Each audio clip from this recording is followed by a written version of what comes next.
Hello बच्चों, नमस्कार। आज हम हिंदी शिक्षण में जो अपना रचना शिक्षण चल रहा था उसमें जो जैसे कि निबंध शिक्षण के टॉपिक चल रहे, तो निबंध का जो शिक्षण करवाते हैं हम रचना शिक्षण में, अगर निबंध पढ़ाते हैं बच्चों को तो उनमें हम किन सोपानों का, किन स्तर पर से उसका शिक्षण करवाते हैं। तो आज का अपना टॉपिक है निबंध निबंध शिक्षण के सोपान या स्तर। निबंध शिक्षण के सोपान, अगर हमें किसी क्लास में निबंध पढ़ाना है या फिर लगा लो कोई रचना पढ़ानी है, तो उसमें हम सबसे पहले क्या करेंगे, स्टेप बाय स्टेप ही तो चलेंगे। तो सबसे पहले कक्ष में जाते ही अध्यापक क्या करेगा, सबसे पहला जो सोपान है वो है प्रस्तावना का। प्रस्तावना सबसे पहले जो सोपान है, सबसे पहले अध्यापक क्या करता है, प्रस्तावना करता है, यानी कि प्रस्तावना प्रश्न पूछता है और प्रस्तावना पूछकर ये ज्ञात कर लेता है कि छात्रों को कितना आता है और कितना नहीं आता है।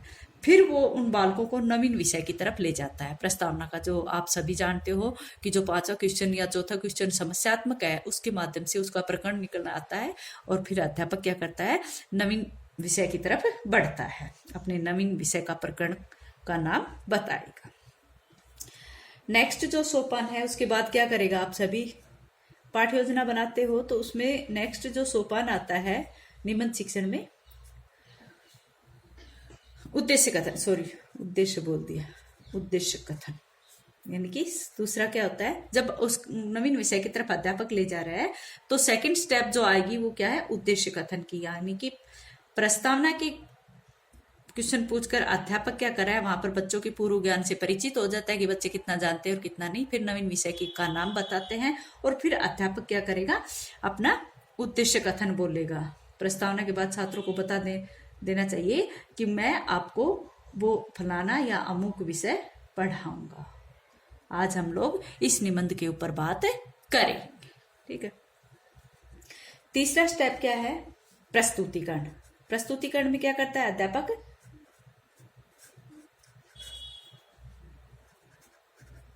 प्रेजेंट करता है भाई, जो भी उसका निबंध है, नाटक है, जो भी कहानी है, रचना है, उसको क्या करेगा, वो प्रस्तुत करेगा।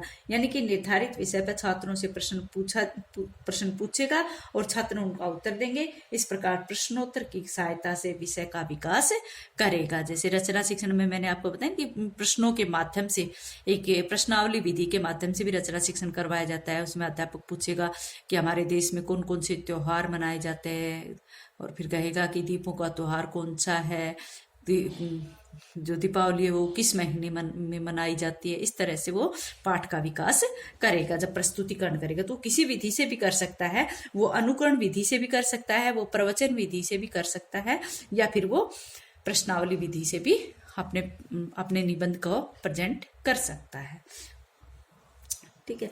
नेक्स्ट है अध्यापकीय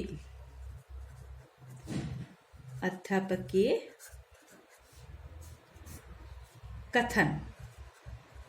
अध्यापकीय कथन क्या होता है कि कुछ प्रश्न पूछे जाने के बाद अध्यापक को अपने शब्दों में संक्षिप्त प्रवचन देना पड़ता है, उसको अध्यापकीय कथन कहा जाता है। भाई यहाँ पर उन्होंने प्रस्तुतिकरण दे दिया प्रश्नों के माध्यम से, लेकिन उन प्रश्नों को पूछने के बाद अध्यापक क्या करा है, प्रवचन विधि का प्रयोग करा है और वो प्रवचन के रूप में उस विषय से संबंधित जानकारियां बच्चों को देता है, जिससे छात्रों के जो माना यह जाता है कि अध्यापकीय कथन जब प्रवचन देता है तो जो छात्रों को उन क्वेश्चनों के माध्यम से जो जानकारी बिखरी हुई थी उनको एक स्थान पर करता है, एकत्रित करता है। किसके माध्यम से, प्रवचन के माध्यम। सभी बच्चों से क्वेश्चन पूछे और उन्होंने जवाब दिया प्रस्तुतिकरण में, लेकिन बाद में अध्यापक क्या कर रहा है, प्रवचन का प्रयोग कर रहा है। प्रवचन के माध्यम से वो बच्चों को बता रहा है, पाठ के बारे में, निबंध के बारे में पढ़ा रहा है।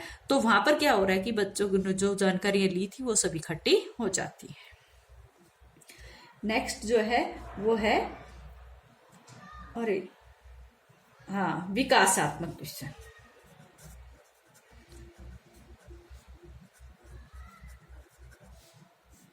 विकासात्मक प्रश्न। भाई अभी तक तो पाठ का प्रस्तुतिकरण क्वेश्चनों के माध्यम से कर रहा है, फिर यहाँ पर प्रवचन का प्रयोग। विकासात्मक क्वेश्चन कब पूछ रहा है? जब उस टिपिकल विषय को अध्यापक को पढ़ाना होता है। तो निबंध का विकास करने के लिए अध्यापक पुनः छात्रों से कुछ क्वेश्चन पूछता है, उस पाठ से संबंधित विकासात्मक प्रश्न पूछता है। ठीक है, नेक्स्ट आता है इसमें, नेक्स्ट है फिर दोबारा से अध्यापकीय कथन। अध्यापकीय कथन, अध्यापकीय कथन।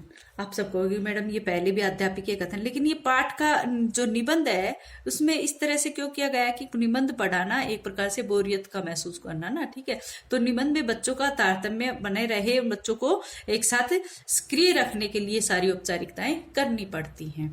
ठीक है, तो यहाँ पर फिर से पुनः अध्यापकीय कथन किया जा रहा है, और अध्यापक जो है इसमें फिर तो पुनः क्या कर रहा है, यहाँ पर भी तो क्वेश्चन पूछे थे उसने, तो अध्यापक यहाँ पर क्या करेगा, प्रश्न पूछने के बाद जो पुनः अध्यापक एक बार फिर से संक्षिप्त प्रवचन देगा। जो यहाँ पर क्वेश्चन पूछने के बाद प्रस्तुतिकरण में अध्यापक ने क्वेश्चन पूछे थे, ठीक है, और टॉपिक की तरफ बढ़ा था, तो उसके बाद उन्होंने यहाँ पर अध्यापकीय कथन प्रवचन किया था। फिर यहाँ पर फिर विषय से संबंधित उन्होंने क्वेश्चन पूछे और पाठ को पढ़ाया। फिर यहाँ पर पुनः उन्होंने क्या कर रहे हैं, यहाँ पर एक छोटा सा प्रवचन फिर दे रहे हैं। यानी कि यहाँ पर अध्यापक जो है वो एक प्रकार से अपने निबंध का प्रस्तुतिकरण करता है। ठीक है, जो प्रश्न पूछने के बाद पुनः अध्यापक एक संक्षिप्त प्रवचन यहाँ पर करना चाहता है। जो प्रवचन करता है वो कैसे सरल होना चाहिए, सुबोध होना चाहिए, प्रभावशाली भाषा में होना चाहिए। अगर ऐसा नहीं हुआ तो बच्चे उसको समझ नहीं पाएंगे, क्योंकि निबंध की भाषा वैसे भी गूढ़ होती है, अधिक क्लिष्ट होती है, तो वहां पर बच्चों को समझाने के लिए जो अध्यापक की जो भाषा है प्रवचन की वो बहुत ही सरल होनी चाहिए। कहने का अर्थ है कि उनकी भाषा सरल, सुबोध और प्रभाव में होनी चाहिए, या प्रभावशाली भाषा। अध्यापक की जो भाषा है वो सरल, सुबोध और प्रभावशाली होनी। सुबोध मनी जिसमें अच्छे से बोध किया जा सके, सरल मनी सरल, और प्रभावशाली मनी उसमें ऐसा उत्साह या जोश होना चाहिए कि बच्चे उससे सुने और समझे ना, एक प्रकार से सुनने के लिए ललायित रहें। ठीक है, नेक्स्ट है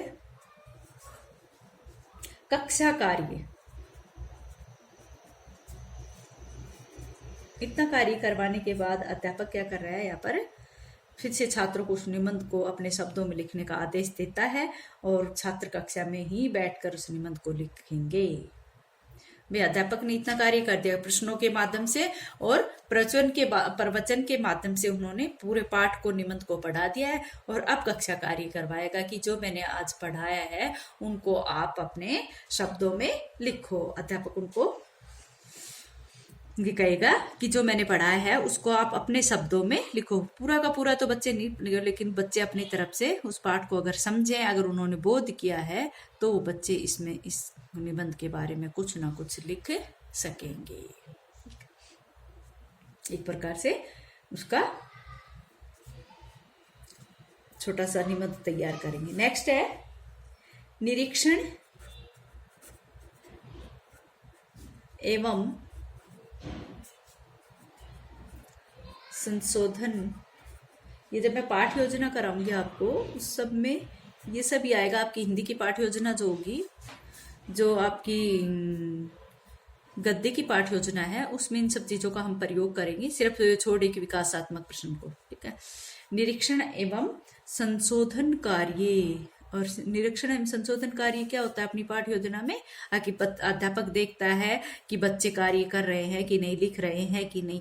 और ये जो अपना गद्य का जो कार्य होता है उसमें यहाँ पर अध्यापक क्या देखता है कि बच्चों ने जो मौन वाचन का आदेश दिया था उसको मन ही मन में दोहरा रहे कि नहीं, या फिर जैसे ब्लैक बोर्ड पर कार्य करवाने के बाद अध्यापक उनका अवलोकन करेगा कि बच्चे अपनी जो उत्तर पुस्तिका है उसमें इन चीजों को लिख रहे हैं कि नहीं। ठीक है, तो वो होता है निरीक्षण एवं संशोधन कार्य। लेकिन निबंध में क्या है, जिस समय छात्र निबंध लिख रहे हैं ना, तो अध्यापक कक्षा में घूमकर उनके लिखित कार्य का निरीक्षण करता है। ठीक है, और उनकी अशुद्धियों का भी संशोधन करता है। जो बच्चा अशुद्ध लिख रहा है उनका भी संशोधन करता है। बाद में उसको श्यामपट पर लिख कर करे या फिर बुला के करे, वो संशोधन करता है। ठीक है, और नेक्स्ट है गृह कार्य। गृह कार्य आप सभी जानते हो गृह कार्य क्या होता है। यहाँ पर जो निबंध का कार्य है, जो भी पाठ अध्यापक ने पढ़ाया है उसके बारे में अध्यापक लास्ट में क्या करता है, ये लास्ट स्टेप है 9वीं कि अध्यापक उसके बारे में उन्हें गृह कार्य करने के लिए देगा, उसमें कोई बड़ा क्वेश्चन देगा। तो यहाँ पर अध्यापक क्या करेगा कि छात्रों को घर से निबंध को व्यवस्थित रूप से पूरा करने का आदेश देगा। ये था आपका निबंध शिक्षण के सोपान। 9 स्टेप के माध्यम से आपके